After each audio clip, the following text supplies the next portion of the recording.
So, hello everyone.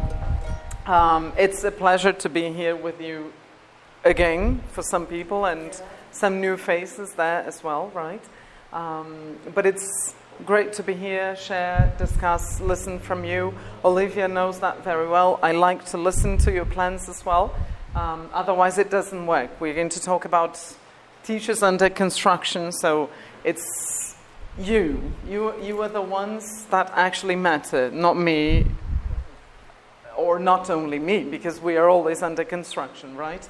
But I will ask you lots of questions, and if you don't want to participate, you can all ask Ugo. He likes participating, right? Olivia too. I know that. This is good. So the program for this morning is opportunities for professional development. Opportunities, paths, everything that we can see in this broad world of EOT. Like Enrique asked some of you what you do, where you work. We all work in different contexts, right? And the field of EOT is a broad context for us. You have people advocating for some matters, you have people working on someone else's development, people working in harder contexts, researchers, many different things in the field, right? Do you have a favorite part of this broad field? Like some people work with children and they enjoy it. What's your favorite aspect of EOT? Yolanda?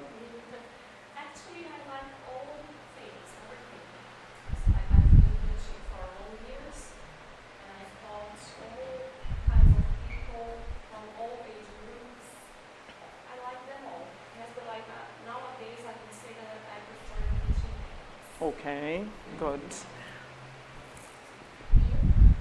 been teaching for all kinds of students, just private classes. Maybe, in fact, I prefer adults. Yeah, so two people who prefer teaching adults. How about you? Nobody likes the kids.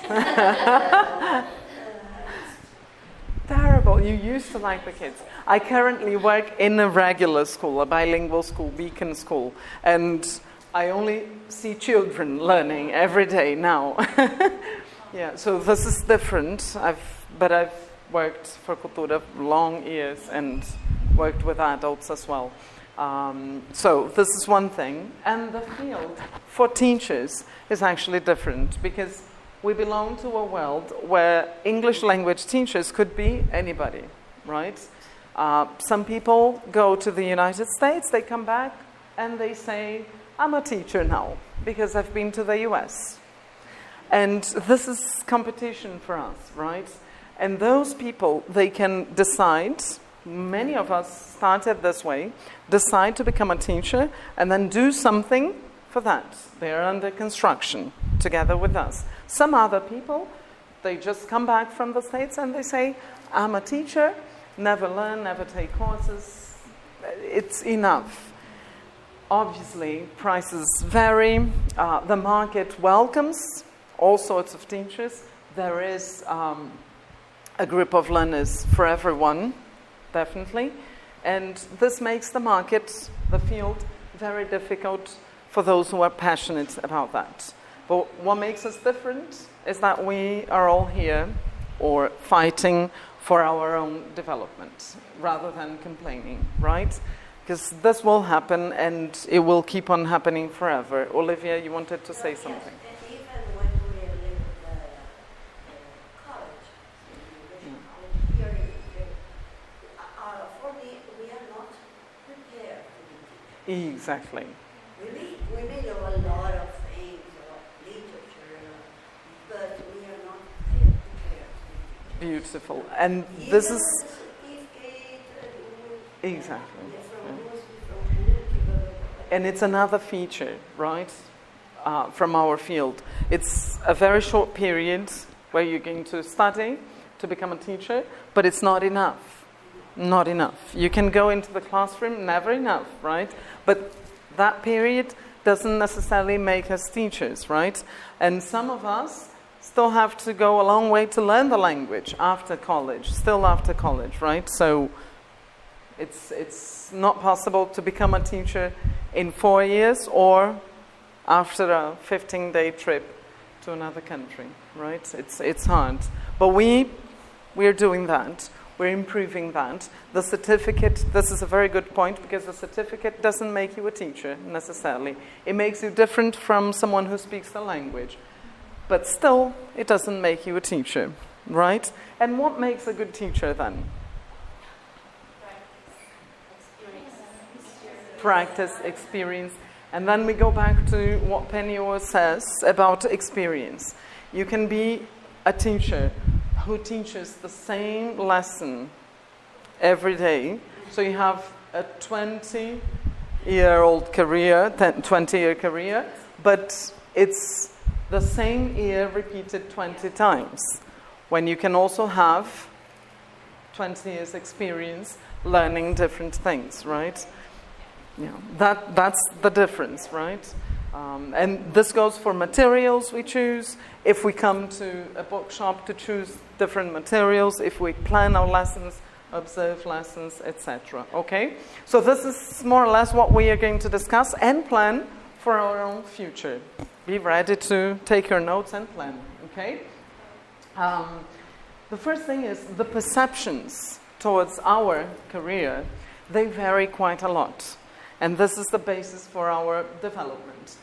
A manager will look at teachers in a very different way or a very different perspective from that of a trainer, or from that of a teacher, or the learner, or the parents if you're teaching children, or even the regular public in general, people who don't study, but they have an opinion about us, right? So this means you're going to see lots of courses advertised, lots of opportunities, but not all of them are for you, right? And sometimes the one-size-fits-all plan does not fit you. It's just like clothes, right? It won't fit everyone at the same time. And this is very important. The diversity of the market, the opportunities, and the diversity of perceptions will impact how we see and how we develop. Okay? Bear this in mind, because when we listen to a manager, a trainer, a student, a teacher, everything matters, but we have to digest everything with our own perception. Okay? Good. And this is to link the beginning about a better teacher. What makes a better teacher, right? Hemingway says that the dignity of movement of an iceberg is due to only 1/8 of it being above water. Okay? So this is what you see moving, and it looks beautiful. What does that mean for us teachers? He obviously wasn't talking about teaching, right? But this can be used as a metaphor, an analogy for us. You see the teacher moving or growing, teaching magnificently in the lessons, but nobody sees the heavy burden of all the job behind the lesson, right? The amount of deep down, the amount of homework, the amount of feedback, the amount of issues that we leave outside the classroom, and this all impacts how we teach. However, and this is something I want to keep us all on the same page. If we decided to become teachers, as a teacher, we obviously have issues as human beings, but we cannot simply say, oh, today I'm not feeling all right, so I'm not going to plan the lesson very well because I'm tired. And then the next day I'm not tired, but someone told me something I didn't like, so I'm not feeling well. This means that our lessons, they lack consistency in quality, right? Because we are allowing other things to be the priority, when our priority are the students. Exactly. The classroom we have there in front of us, be it a private student or a group of learners, they are our priority. So I'm feeling bad today. But they deserve a good lesson. And I deserve to be a better teacher than I was yesterday. Okay? And this is the thing. Oops. This is the thing. You have to be showing what's above water. What's behind or what's underneath doesn't really matter. It matters for you. It builds you, how strong you are as a teacher. But it's not what our students are going to see every day. It's dangerous. It's very dangerous. You know, we see the top, maybe a boat or a Exactly. But it will only, it will only crash. I mean, the iceberg will only crash if people destroy what's underneath. The iceberg is dangerous for other people who see them. And we can use that for analogies as well. The competition doesn't see that you are a huge iceberg under the water, right? Some ice blocks are different from icebergs, okay? And then we link to that. Very good, Olivia. Now, some of our choices, okay? And you tell me what you would like to test or what you've tried, okay? To become a better teacher than I was before, I can choose to teach different levels, okay? So I've been teaching basic for a while. Let me try intermediate. Let me try advanced. Or the other way around. I've been teaching so many advanced students. I don't know the techniques to encourage people to keep on learning when they are more basic, right? Or I want to prepare students for exams. Because it's a lot different from showing them the exam. How do you keep them learning different strategies? It's not as teaching a regular language lesson, right? And it's not simply exam practice. There are strategies and skills they need to learn. So this forces us to learn something different. And this goes for most of you, right? Teaching different age groups. We are all teaching adults. And why did I say it goes for everyone? I know that Ugo teaches children as well, although he prefers adults. Sometimes what we prefer keeps us in our comfort zones. It's good. But there is very little development or change or movement of the iceberg if we are kept in our comfort zones forever. So perhaps if you're teaching 10 adults, get one child. Let me try to learn something new here. You don't need to radically change the whole routine, right? But little by little, this could be an option, right? Experimentation with different techniques, with different approaches to teaching, right? So I'm used to carrying the book to every lesson. Today, I'm taking no books. And I'm going to experiment with taking something from the students, teaching them plugged. Why not, right? Or I'm going to experiment with a silent way. As you can see, it's going to be very difficult for me to do that. But you could try, right? I can try, if I've been teaching for so many years, I can try and coach teachers to do what I do, what I've been doing for 10 years. So teaching a private lesson, okay? You can choose a social project to work on. The volunteers. Have you ever heard of volunteer teachers in social projects for some of the communities in São Paulo? They are always recruiting new teachers, and you teach once a month, either on a Saturday or on a Sunday. You give them your availability. It's fantastic, and it's a very different and diverse group that you're going to teach. Basic levels, usually teenagers and adults, and levels, age. So, and you can experiment with different things. They have some guidelines, but it's still a different path that you can choose to follow. Okay. Any other suggestions of paths to become a different teacher? I have a very suggestion. I love that, Yolanda. Because like what I said before, so I've been teaching so many years. I've got over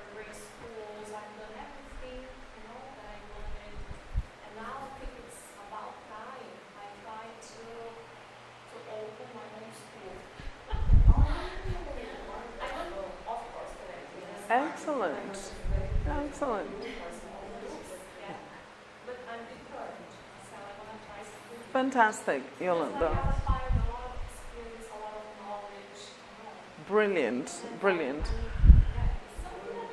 And did you hear what she said, what Yolanda said? I've been doing this, this and that, and it's time for me to open my own school.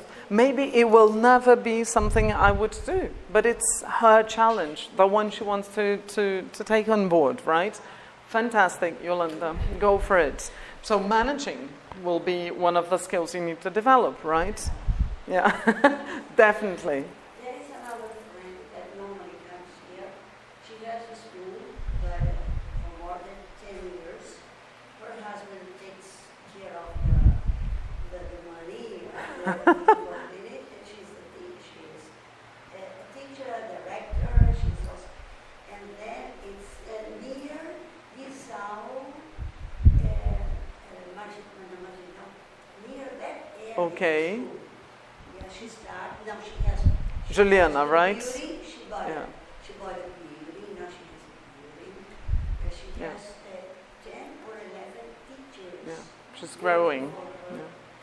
Very, and she told us that not the main problem, one of the problems is the competition among the schools in the area. Yeah. When there is English or CAA, the competition with those Yeah. It's fierce. Competition is fierce. But again, going back to the beginning, for the developing teacher, there will always be work.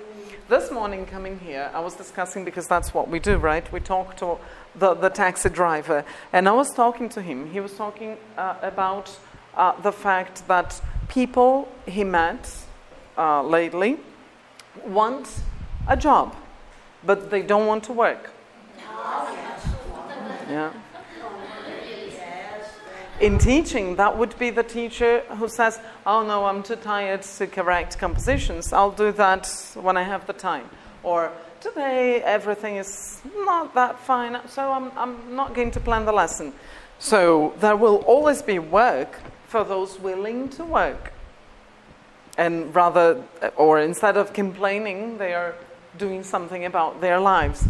Either building a school, learning, right? Olivia is learning forever. She gave up teaching a while ago to travel. But she's still here learning. What if she needs to work? She's ready. She's developed. She'd learn something new, right? So this is it. This is the key. Yeah. Any other suggestions? Vivi? Good. Are you sure? There will be more things, right? So materials writing, okay? You could experiment with that. Talk to Disal, talk to other schools, state schools as well, right? The state, not the schools. And besides these workshops here, we can look for different things in English in São Paulo.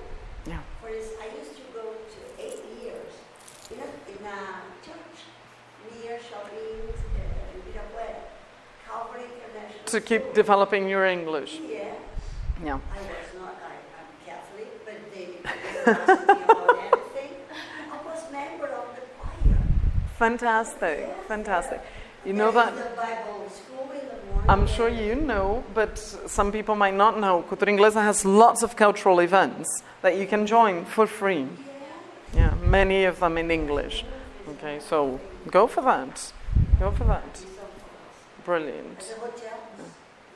Hotels, Yeah. look for them, do that, right? That is small newspaper. They Yes. organize one of the Yeah. posters. Yeah. Everything in a little Newspaper. newspaper like this. You can take. Fantastic. And you didn't mention, you mentioned coming to Disal, but nobody mentioned courses, right? Ah, teacher.